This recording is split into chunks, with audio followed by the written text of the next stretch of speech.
Namaskaram दोस्तों, welcome to legal hub online school of law and legal studies. You are listening to your host Naveen Rao advocate.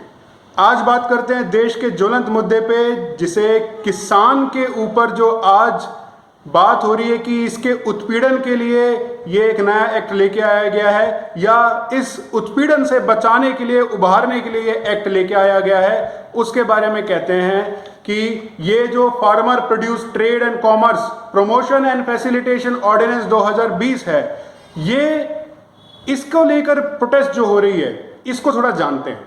देखिए, जब एक समय था जब देश का किसान जो फसल उगाता था, जो फसल का जो उसे मूल्य था वो उसे मिलता नहीं था, और वो अपनी अगली फसल को सही तरीके से उपज में नहीं ला पाता था। तो इसके लिए क्या किया गया, एक एग्रीकल्चर प्रोड्यूस मार्केट कमेटी बनाई गई, जिसने एक मिनिमम सपोर्ट प्राइस दिया उस किसान को कि एक एरिया बना देते हैं, ट्रेड एरिया, एक मार्केट एरिया बना देते हैं, जहां पर किसान अपनी फसल को लेकर आएगा और वहां लाकर उसे बेचेगा, और उसको एटलीस्ट जो मिनिमम सपोर्ट प्राइस है, जो उसका न्यूनतम प्राइस है, न्यूनतम मूल्य है, वो उसे मिलेगा। लेकिन अब हुआ क्या कि 65 साल से किसान का जो उत्पत्ति होनी थी, जो उसे बढ़ना था, वो बढ़ा नहीं, उसका उत्पीड़न ज्यादा हुआ है। आपने देखा होगा कि किसान कितना सुसाइड करता है। क्यों करता है? क्योंकि कभी मौसम की मार होती है, तो कभी सरकार की मार होती है, तो कभी कमेटी की मार होती है। तो ये जो मार खा खा के किसान परेशान हो जाता है और उसको उत्पीड़न झेलना पड़ता है। तो इसके बारे में जानने के लिए हम ये जानते हैं कि ये जो ऑर्डिनेंस है, ये इस उत्पीड़न से कैसे बढ़ाता है। देखिए, जब किसान एक फसल उगाता है और उगाकर उसे बिजाई करता है, उसकी काटता है और फिर उसको लेकर आता है बाजार में, लाने के बाद में उस बाजार में वो एक मूल्य लेता है। वो मूल्य अगर मिनिमम सपोर्ट प्राइस, तो उसको मिलेगा ही मिलेगा, वो सरकार ने एपीएमसी एक्ट से दे दिया। लेकिन अगर उसको उससे अच्छा मूल्य मिल जाए तो किसान बढ़ेगा आगे।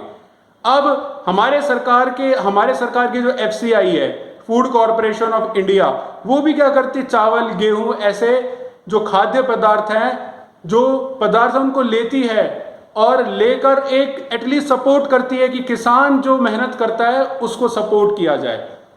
इसके अलावा प्रॉब्लम यहां पर यह आती है कि ये जो एक्ट है, एपीएमसी एक्ट, इसमें कंपटीशन बहुत कम है, क्योंकि कुछ लोगों के पास ही ट्रेड है। ये जो कमेटी के कुछ ही लोग हैं जिनके पास ये कमेटी का ट्रेड लाइसेंस होता है, और किसान कहीं और बेच नहीं पाता, तो वो परेशान रहता है और इन्हीं के अधीन रहता है, और उसे बड़ा उसके साथ उत्पीड़न होता है। तो इस उत्पीड़न का सर्वे किया गया और एक कमेटी आई। उस कमेटी ने standing committee report on marketing of agriculture produce, उसने नोट किया कि ये जो किसान है, ये किसान अपना जो भी मूल्य लेता है, जो ये कमेटी वाले होते हैं, ये जो ट्रेडर होते हैं, ये ट्रेडर जो टैक्स देते हैं गवर्नमेंट को, वो टैक्स किसान से ही लेते हैं। सभी ट्रेडर नहीं लेते, सभी किसान नहीं देते, लेकिन ज्यादातर के साथ ऐसा होता है। तो इसीलिए इस उत्पीड़न से उभारने के लिए, इस कंपटीशन को बढ़ाने के लिए, क्योंकि कंपटीशन एपीएमसी एक्ट और एमएसपी की वजह से, मार्केट ट्रेड एक ही होने की वजह से नहीं है, तो इसको बढ़ाने के लिए क्या क्या सरकार ने ये एक्ट लेकर आई, और इस एक्ट को हम कहते हैं the farmers produce trade and commerce promotion and facilitation ordinance act 2020। तो ये जो बिल है, ये जो एक्ट है, ये क्या करना चाहता है? ये कहता है कि यदि किसान को ऐसे लोग मिले, ऐसी फैक्ट्रियां मिले, ऐसे कंपनी मिले, ऐसे लोग मिले जो किसान को और किसान को अच्छा मूल्य दे दें, और किसान का जो फसल है, उस किसान की फसल को ले लें, और उसको कोई टैक्स ना देना पड़े, जो खरीद रहा है, जो खरीदार कंपनी है, जो खरीदार आदमी है, उसे कोई टैक्स ना देना पड़े सरकार को। तो इससे क्या फायदा होगा? वो अच्छा मूल्य के ऊपर किसान को बेचेगा। अब प्रॉब्लम ये आ रही है कि जो प्रोटेस्ट कर रहे हैं वो ये कहते हैं कि हमारे साथ जाती होगी, और जो फार्मर है, वो फार्मर कह रहा है कि ये जो कंपटीशन है, कंपटीशन क्रिएट होगा तो टैक्स नहीं देना पड़ेगा, तो मिनिमम सपोर्ट प्राइस नहीं मिलेगा। तो ये तो किसान के ऊपर है कि वो अपनी फसल को बाहर बेचता है किसी प्राइवेट आदमी को, या फिर मार्केट कमेटी के पास बेचता है, उसको अपनी सूझबूझ यूज करनी है। लेकिन इस बेस के ऊपर लड़ाई हो, इस बेस के ऊपर ये मुद्दा उठे, तो वो शायद ठीक नहीं है। देखिए कि ये जो मार्केट कमेटी है, ये मार्केट कमेटी एक एमएसपी और एपीएमसी के अधीन होकर काम कर रही है। इसमें टैक्स ये गवर्नमेंट को देती है, तो गवर्नमेंट को तो फायदा होता ही होता है। यहां पर जो नया एक्ट है ये क्या कहता है कि मार्केट कमेटी नहीं है, यहां पे आप बाहर किसी आदमी को दे रहे हो, किसी आप इंडिविजुअल, किसी भी कंपनी, किसी भी कॉर्पोरेटिव सोसाइटी को, किसी को भी आप दे रहे हो, और वो आपको जो पैसा देगा और आप जिस पैसे के ऊपर उसको बेचना चाहते हो वो आपका मूल्य होगा। तो इसमें फायदा ये होगा कि जो खरीदार है उसको कोई टैक्स नहीं देना। इससे फायदा ये होगा जो किसान है उसको अच्छा मूल्य मिलेगा, तो वो मूल्य जो उसे मिलेगा अच्छा, जो उसकी कॉस्ट आई है उससे अधिक मिलेगा, तो आगे बढ़ेगा।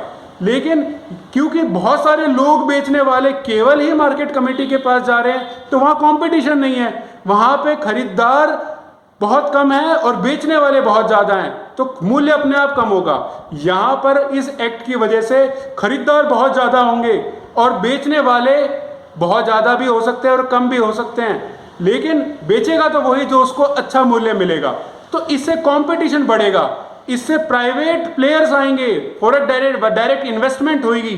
तो ये जो फायदा है ये किसान को उसके उत्पीड़न से उसको बाहर निकालेगा, उसको बढ़ाएगा। तो ये मुद्दा, इस मुद्दों के ऊपर बहस हो रही है, इस मुद्दों के ऊपर बात चल रही है। मैं ये बहस, ये मुद्दा आप पे छोड़ते हूं कि आप डिसाइड कराओ, आप डिसाइड करो और आप अपनी सूझबूझ का प्रयोग करो कि क्या ये कंपटीशन, फ्री मार्केट जो है वो ज्यादा अच्छा रहेगा, या ये जो रेगुलेशन है, ये रेगुलेटेड मार्केट है जिसमें मार्केट कमेटी काम कर रही है, एमएसपी काम कर रहा है, वो अच्छा रहेगा। देखिए दो चीजें हैं, एक जगह 65 साल से मार्केट कमेटी काम कर रही है, मिनिमम सपोर्ट प्राइस काम कर रहा है, और जो लोगों के पास ट्रेड लाइसेंस है वो काम कर रहे हैं, और सारे किसान यहां पर अपना फसल बेचकर और मूल्य ले रहे हैं, चाहे मिनिमम सपोर्ट प्राइस मिले चाहे ज्यादा मिले। एक दूसरा ये एक्ट है जो आपको कंपटीशन देगा, बहुत सारे पब्लिक एंड प्राइवेट प्लेयर्स लेकर आएगा, बहुत सारे लोगों के माध्यम से आपको ये अच्छी मूल्य देगा, आपको इससे कंपटीशन क्रिएट होगा, और इसमें एक ही जगह बहुत सारे लोग जाके मार्केट कमेटी की तरह टैक्स पे नहीं करेंगे, और इससे डेवलपमेंट होगी, इससे अच्छा सपोर्ट मिलेगा, तो अच्छा सपोर्ट मिलेगा तो किसान बढ़ेगा। तो ये जो दो मुद्दे हैं कि रेगुलेटेड मार्केट अच्छा है कि फ्री मार्केट अच्छा है, ये जो मुद्दे हैं इसके ऊपर किसान को देखना है, इस पे देश को देखना है, इस पे उस कॉरपोरेशन को देखना है जिसे खरीदना है। अगर आप एक कॉरपोरेशन है तो आप वहां जाओगे जहां पे आपको कम मूल्य मिलेगा, और जहां पे गवर्नमेंट को आपको कम टैक्स देना पड़ेगा। अगर गवर्नमेंट को कम टैक्स देना पड़ेगा, आप मूल्य ज्यादा भी दे दो तो आप नुकसान में नहीं होंगे।